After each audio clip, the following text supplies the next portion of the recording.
Silakan duduk. Shalom Bapak Ibu. Kitab Yoel, saya pernah menyampaikan bahwa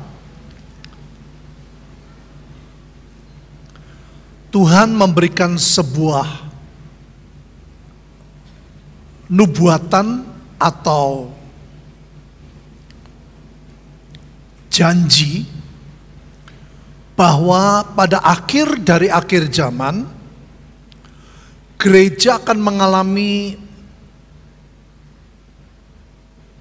puncak, ya, puncak keemasan, puncak dari kemuliaan Tuhan buat gereja. Saya tahu nggak semua gereja, karena gereja itu bukan gedung tapi orangnya. Saya berharap setiap kita mempercayai dan merindukan ayat itu terjadi. Dan sudah digenapi di zaman Kisah Rasul. Itu disebut hujan awal. Akan terjadi pada akhir dari akhir zaman, yaitu double porsi dari hujan awal. Nah, gambarannya seperti apa? Sebaiknya kita lihat gereja di Kisah Para Rasul, ya. Karena Tuhan katakan akan terjadi hujan awal dan hujan akhir bersatu. Hujan awalnya itu sudah terjadi di Kisah Para Rasul. Saya berharap semua kita mempercayai, ya, bahwa Tuhan kita Tuhan yang tidak berdusta, Tuhan yang mampu menggenapi semua rencananya, dan Tuhan hanya merindukan gerejanya percaya, gerejanya berjalan di dalam rencananya. Itu sebabnya saya beri tema hari ini adalah pola perjanjian baru. Pola itu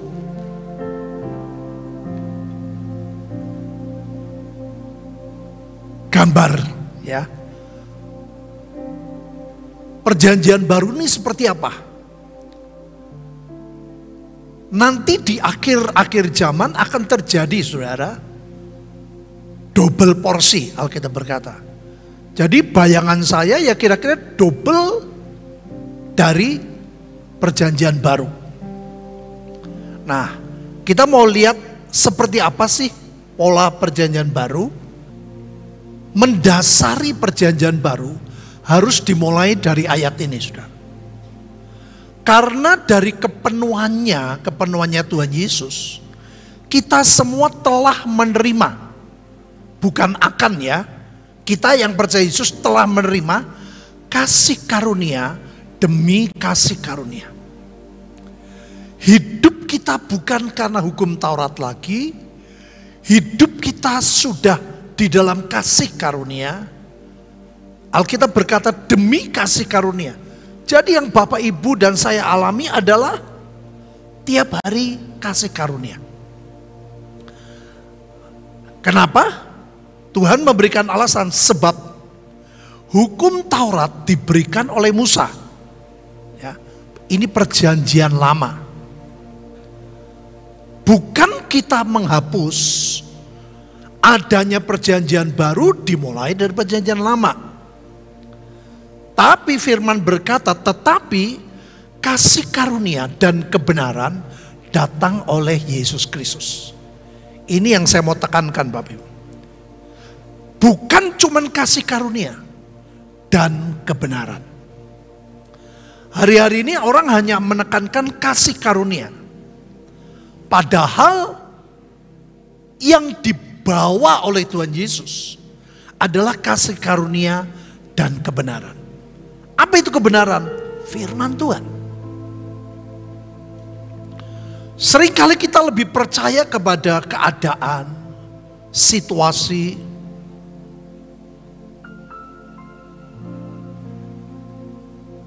Tuhan berkata, Tuhan itu membawa kebenaran. Itu sebabnya kalau Bapak Ibu lihat ya, di dalam kehidupan gereja mula-mula, mereka tuh hidup oleh iman. Bukan karena melihat. Paulus berkata, hidupku yang kuhidupi sekarang dalam daging adalah hidup oleh iman. Dalam anak Allah yang telah mengasihi aku, menyerahkan dirinya untuk aku. Kasih karunia dan kebenaran. Jadi itulah keseimbangan Bapak Ibu. Kalau orang cuma kasih karunia, kita tidak hidup dalam kebenaran, kita nanti bisa seenaknya. Kalau hidup dalam kebenaran saja, tidak dalam kasih karunia, kita bisa stres. Karena nggak ada orang yang mampu. Kasih karunia itulah yang membuat saudara dan saya terus berjalan. Kita salah, kasih karunia-Nya mengampuni. Kita keliru, kasih karunia-Nya menambah. Terus kita berjalan mencapai puncak. Nah, puncaknya adalah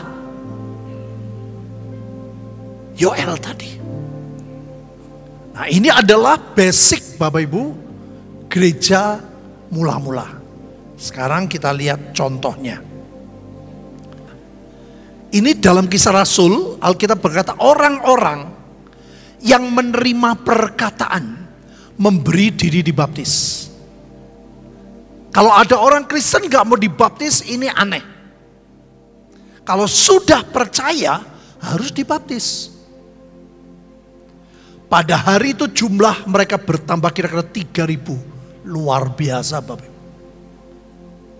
Bukan Kristen, tapi lahir baru. Ya. Mereka bertekun dalam pengajaran.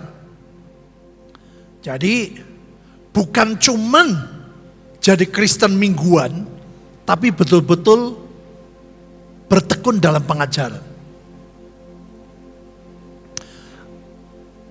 Dalam persekutuan, mereka selalu berkumpul, memecahkan roti, berdoa. Ketakutanlah mereka semua, sedang rasul-rasul itu mengadakan banyak mujizat. Saya rindukan saudara, kita akan melihat masa itu terjadi. Keajaiban bukan sesuatu yang sulit. Saya percaya saudara, kita akan lihat masa-masa itu. Ya. Semua orang yang telah menjadi percaya tetap bersatu. Segala kepunyaan mereka adalah kepunyaan bersama. Ini yang menarik ya. Dan selalu ada dari mereka yang menjual harta miliknya, lalu membagikannya kepada semua orang sesuai dengan keperluan. Saudara, dalam Kisah Rasul ini paling menonjol. Jadi bukan nominal Bapak Ibu, tapi kerelaan untuk menolong. Saudara kalau gak latihan gak bisa. Dengan bertekun sehati berkumpul tiap hari dalam bait Allah. Mereka mencekan roti masing-masing, bergilir bermakan bersama dengan gembira dan terus hati. Dan ini yang menarik saudara, mereka disukai semua orang. Orang Kristen yang diberkati adalah bukan orang Kristen yang aneh. Orang Kristen yang Tuhan suka adalah yang orang lain menyukai.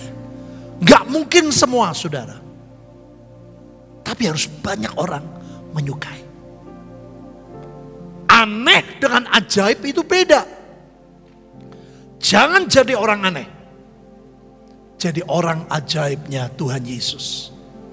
Ya, ini luar biasa. Mereka disukai semua orang. Artinya mayoritas saudara. Saya rindu gereja akan mencapai masa seperti itu. Ya. Dan saudara, ini kan kita sedang dibawa Tuhan ke musim yang baru. Jadi dulu kita pinjem gereja di nomor 7 ya, 300 meter. Musim baru waktu itu adalah tempat ini.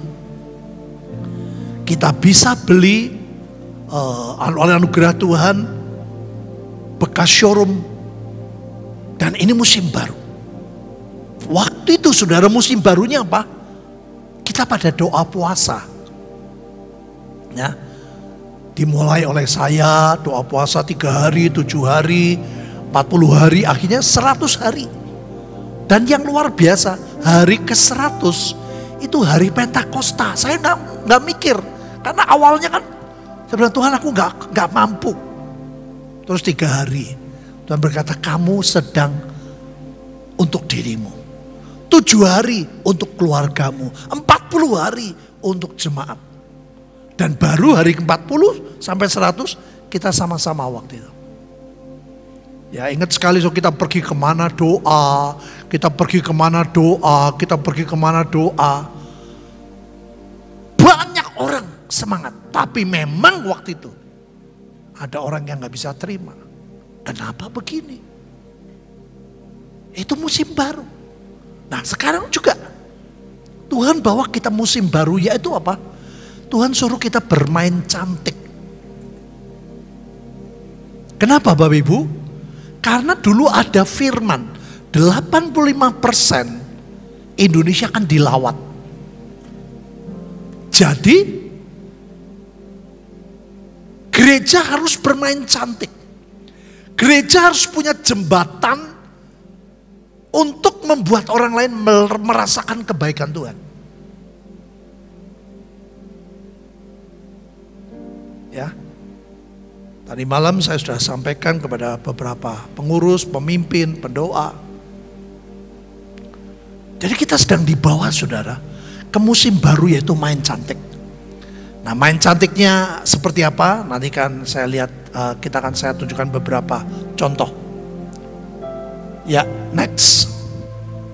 Ini saudara, keadaan gereja mula-mula.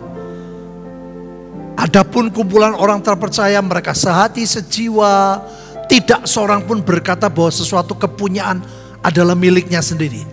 Ini nanti saya lupa mau khotbah kapan saudara, tentang perasaan memiliki. Ini yang dikatakan Tuhan kepada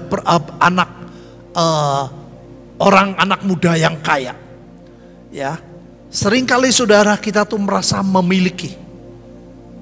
Kalau tokonya lagi diberkati, itu milik saya. Kalau tokonya ada masalah, ini milik Tuhan. Kalau kita punya anak lagi baik, wah anak saya. Kalau anak kita lagi ada masalah, ini anak Tuhan. Kita gak konsekuen saudara.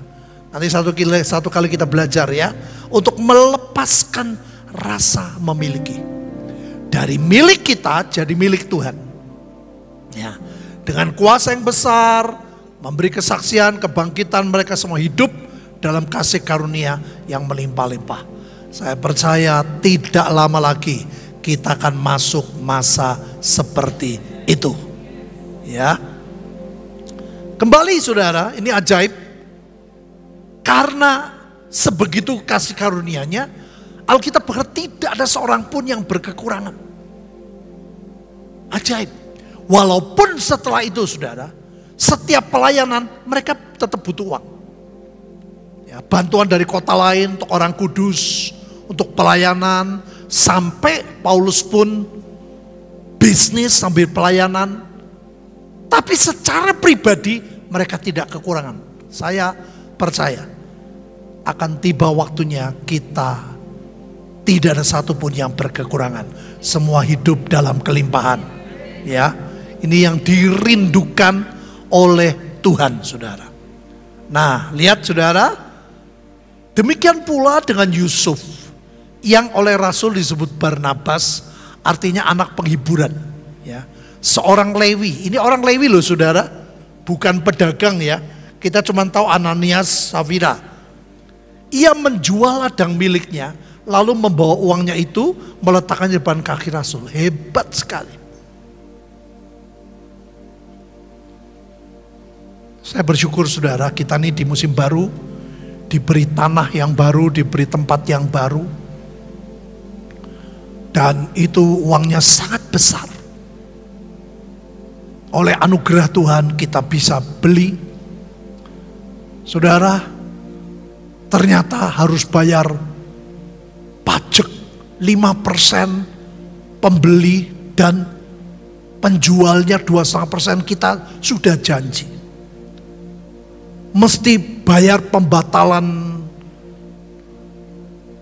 sesuatu, ya. Dihitung-hitung saudara, gede duitnya. Tapi saya melihat di antara kita saudara, bukan nominal sekali lagi. Saya bilang, Tuhan, aku percaya Engkau ada di tengah-tengah setiap kita. Yang percaya katakan, itu anugerah Tuhan. Walaupun dihitung-hitung masih kurang 100, sudahlah percaya. Saya bilang, nanti Tuhan pasti memberi lebih dari yang kita minta. Yang percaya katakan. Nah, ada yang tanya saudara, apakah di dalam kasih karunia ada doa puasa? Apakah dalam kasih karunia di perjanjian baru ada puasa? Ada doa puasa? Kita lihat saudara. Dalam Kisah Rasul, ini perjanjian baru ya. Pada suatu hari ketika mereka beribadah kepada Tuhan dan apa Bapak Ibu? Berpuasa. Berkatalah Roh Kudus, khususkanlah Barnabas dan Saulus bagiku untuk tugas yang telah kutentukan bagi mereka. Maka berpuasa dan berdoalah mereka. Saudara, kalau puasa tok, itu bukan yang cara Tuhan. Kalau orang cuma puasa tidak doa, itu namanya diet. Yang Tuhan kehendaki doa dan puasa. Ibadah dan puasa. Puasa dan doa. Kalau cuma puasa, diet. Jadi jangan salah ngerti saudara. Yang Tuhan kehendaki adalah ibadah dan puasa. Nah, nanti kita lihat ya. Di tempat itu mereka menguatkan hati murid-murid, menasihati mereka supaya mereka bertekun dalam iman, mengatakan bahwa masuk ke dalam kerajaan Allah harus mengalami banyak sengsara. Ini yang disebut bayar harga Bapak Ibu, bukan bayar harga karpe dewe. Kalau memang Tuhan menyuruh puasa, ya itu namanya bayar harga. Waktu 25 tahun yang lalu begitu. Saya lagi mandi, Tuhan besok puasa. Waduh Tuhan, aku gak kuat, saya bilang itu. Bisa kata Tuhan. Saya tes saudara besok, jam 10 gak lapar. Jam 12 gak lapar. Sampai sore. Sampai hari kedua, hari ketiga. Saya bilang, Tuhan bilang, bisa kan? Iya, saya bilang karena Tuhan yang memberi kemampuan. Terus nyambung hari ke-7, 4, 5, 6, 7. Tuhan, kok bisa ya? Tuhan bilang, mau gak terus? Ya udah terus, sampai hari ke-40. Tapi Tuhan itu tidak melihat, apa ya? Tuhan lihatnya hati. Saya rindu, saya mau. Sama ini. Saya ngalami penyangkalan daging. Nah ini beda. Kalau teman kemarin yang kota itu kan beda. Aku mau, Tuhan lupa mengasihi saya lebih lagi. Aku mau doa puasa, ini salah. Saudara gak doa puasa, Tuhan sudah sayang sama kita. Dia paksa aku doa puasa sampai memaksakan diri. Sampai dia ke hari berapa buka. Terus makan mie instan, lengket, meninggal. Itu salah sendiri, kebenaran diri sendiri, Tauratnya sendiri. Ya, nanti kita lihat ya, kapan kita puasa. Ada waktunya. Kapan dan bagaimana kita puasa. Pada suatu kali ketika murid-murid Yohanes, orang Farisi sedang puasa, datanglah orang-orang mengatakan kepada Yesus, mengapa murid Yohanes, murid-murid orang Farisi puasa, tapi muridmu tidak? Ini puasa rutinitas. Ini puasa perjanjian lama. Lihat, jawab Yesus kepada mereka. Dapatkah sahabat-sahabat mempelai laki-laki berpuasa sedang mempelai itu bersama mereka? Nanti saya kasih gambaran. Selama mempelai itu bersama mereka, mereka tidak dapat berpuasa. Tetapi waktunya akan datang, mempelai itu diambil dari mereka, dan pada waktu itulah mereka berpuasa. Ya, ini mempelai, ini sahabat mempelai. Alkitab berkata, dapatkah sahabat mempelai berpuasa sedang mempelai itu bersama mereka? Saudara, kita tuh ngerasa kalau engkau sedang melekat begitu rupa dengan Tuhan, Tuhan akan berkata nggak perlu. Tapi waktunya akan datang, mempelai itu diambil. Dan pada waktu itulah sahabat berpuasa. Selama ini Tuhan yang datang ke kita, Tuhan yang datang ke kita. Puasa adalah bentuk cinta kita kepada Tuhan. Pada waktu itulah ada jarak. Saudara tahu, waduh aku jauh nih dengan Tuhan. Waduh gravitasi dunia sudah membawa aku jauh dari Tuhan. Dan berkata, pada waktu itulah kamu puasa. Supaya seperti ini. Tapi pada waktu mempelai dan sahabat bersama nggak perlu, kata Tuhan. Makanya kita bukan karena Taurat, tidak ada metode. Oh, bulan ini harus puasa, nggak ada, Bapak Ibu. Kita kan berasa begitu kita jauh dengan Tuhan, kita akan melemahkan daging. Orang yang melemahkan daging, rohnya akan kuat. Yang mengerti katakan, itulah puasa. Ya, jadi luar biasa sekali saudara, cara kasih karunia. Bahkan Tuhan bilang ya, kalau puasa jangan kelihatan. Janganlah mukamu muram, orang munafik mereka mengubah mukanya, orang melihat mereka sedang puasa. Sudah waktu itu ya, awalnya kan saya sendiri. Aduh itu berat saudara. Banyak tamu hamba Tuhan ke rumah, makan, saya nggak makan. Tapi kita harus nikmati, saya kan suka cita semua, saya kan nikmati semua. Saya ingat sekali. Nah pada waktu saya bilang, ayo siapa mau doa puasa bareng? Semua tanda tangan, waktu itu 100 orang lebih. Tapi ada orang-orang tertentu yang gak mau. Dia bilang, kalau puasa ya puasa sendiri. Kenapa saudara? Sebetulnya juga saya begitu. Saya lagi mandi sore, Tuhan berkata, kamu hidup karena siapa? Oh ya sudah Tuhan, saya menawarkan siapa yang mau doa puasa bareng, yuk kita sama-sama untuk mendekatkan diri, melekatkan diri, mencari Tuhan, itu bayar harga. Dan sudah luar biasa, sejak itu Tuhan bekerja. Ya, biaya tempat ini sebagainya, aduh Tuhan ajaib, sungguh-sungguh ajaib. Nah, sekarang tentang bahasa roh, saudara. Ini menarik, saudara. Aku mengucap syukur, Paulus berkata, kepada Allah, bahwa aku berkata-kata dengan bahasa roh lebih daripada kami semua. Saya nggak sempat, ini nanti satu kali kita belajar. Bahasa roh itu banyak sekali gunanya. Ya.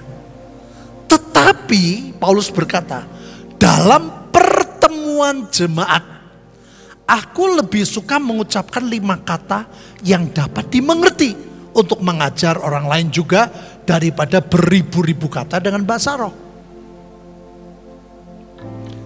Jadi ini ada contoh saudara, ya saya nggak mau sebutin lah untuk kita tidak bukan mengagumi atau apapun, tapi ini sebuah contoh. Ada sebuah gereja yang saya lihat menarik saudara. Dia merindukan dulu orang-orang tertentu. Sekarang saudara, semua lapisan termasuk orang-orang miskin. Nah ini yang ajaib. Terus dia ngomong begini. Para pemimpin pujian semua yang mereka menyebutnya mimbar ya, itu melayani Tuhan dan melayani jemaat. Jadi ternyata saudara, kalau minggu itu adalah kesempatan untuk orang-orang yang baru pertama kali datang. Melalui Bapak Ibu Saudara, tolong kita dekat mereka, salamin mereka. Saya percaya semua kursi yang kosong bakal penuh dengan jiwa-jiwa. Yang percaya katakan, kenapa Bapak Ibu? Karena kita merindukan 85% mayoritas itu akan Tuhan selamatkan. Ya, makanya Tuhan kasih tempat dan lain sebagainya. Itulah tujuannya. Dan tidak bisa Petrus Hadi sendiri. Tidak bisa Petrus Hadi dan keluarga. Tidak bisa Petrus Hadi dan pengurus. Saudara semua, kita adalah keluarga yang saling mendukung dan menopang. Yang sepakat, katakan. Nah, ini menarik saudara. Saya belajar ada sebuah gereja saudara. Dia kalau kelompok kecil ya, istilahnya di sinilah ada doa tuh sebelum, waduh saudara, bahasa rohnya buanter kenceng lebih dari kita. Tapi kalau kebaktian minggu tidak muncul. Mereka menyambut jemaat dengan lagu-lagu yang tepat. Mereka tiap pujian tanya Tuhan, lagu yang apa, yang sering kalau orang, waduh kok pas persis masalah saya. Berapa banyak saudara orang di tempat ini dijamah Tuhan karena puji-pujian, lagunya pas. Tidak semua karena khotbah. Jadi gereja itu saudara selama pujian tidak ada bahasa roh. Nah setelah khotbah selesai, gereja itu dia bilang sama saya, kok aku memberi kesempatan kepada pendeta, siapapun yang khotbah. Setelah, karena yang pujian kan bukan tamu, yang pujian adalah tuan rumah. Nah, tamu yang khotbah, nanti setelah kebaktian selesai dia nyembah dalam bahasa roh, gak apa-apa. Karena Alkitab berkata, ada waktunya Paulus nyembah bahasa roh, ada waktunya akal budi. Tapi itu setelah, bukan pada waktu tengah-tengah. Karena Alkitab ngomong, Paulus berkata, kalau lagi tengah-tengah bahasa roh orang datang, ngomong apa ini? Mereka gak ngerti. Tapi kalau lagu-lagu yang tepat, kata-kata yang pas, mereka yang datang diberkati Tuhan. Yang mengerti, katakan. Jadi saudara, kita akan belajar ya. Saya nggak bisa ngikutin gereja itu penuh ya, nggak bisa. Kita akan belajar satu langkah demi satu langkah. Ada yang usul, Pak, Mbok sebulan sekali buat apa penyembahan. Sabtu nanti aku mau tidur di sini, nginep di sini, Purwokerto. Aku beda kebaktian di sini sama di tempat dia beda, saudara ya. Jadi dia di Purwokerto nggak bisa tiap minggu ke sini. Jadi streaming, kadang-kadang nggak enak dia pengen ke gereja, tetap beda. Dia bilang di sini tuh beda. Ya, dia pengen gimana? Kalau dibuat sebulan sekali Sabtu, aku nginep di sini, Minggu ikut kebaktian. Nanti didoakan, nanti dirunding supaya setiap kita semua mengalami pertumbuhan kasih karunia. Yang setuju katakan. Nah, Bapak Ibu, ayat selanjutnya. Saudara perhatiin. Orang yang hidup dalam kasih karunia bukan orang yang tidak berbuat apa-apa. Paulus berkata, tetapi karena kasih karunia Allah, aku adalah sebagaimana aku ada sekarang. Dan kasih karunia yang dianugerahkannya kepadaku, apa Bapak Ibu? Bagaimana tidak sia-sia? Sebaliknya, aku telah bekerja lebih keras daripada mereka semua.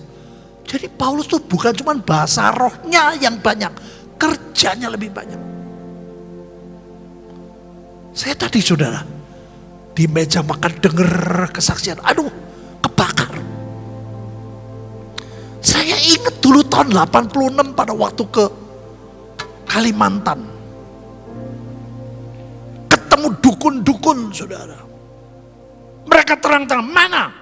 Buktikan Yesusmu. Saya diam aja, saudara. Ini ada yang sakit, doain.